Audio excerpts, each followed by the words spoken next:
मला माहित आहे का हे शरीर देवानं किती रुपयाची किंमत. बायपास झालेल्या एखाद्या पै पाहुण्यात विचारा बायपासचा खर्च किती येतो.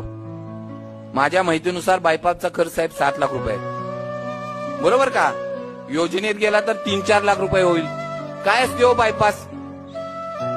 शरीरातली खराब झालेली रक्तवाहिनी काढायची आणि त्याच ठिकाणी शरीरातली दुसरी रक्तवाहिनी जोडायची. ही झाली बायपासची प्रक्रिया. तिचा खर्च कमीत कमी 5 लाख रुपये आहे. मग मला सांगा तुमच्या शरीरात किती रक्तवाहिन्या येतो. अहो लाखो रक्तवाहिन्या आहेत.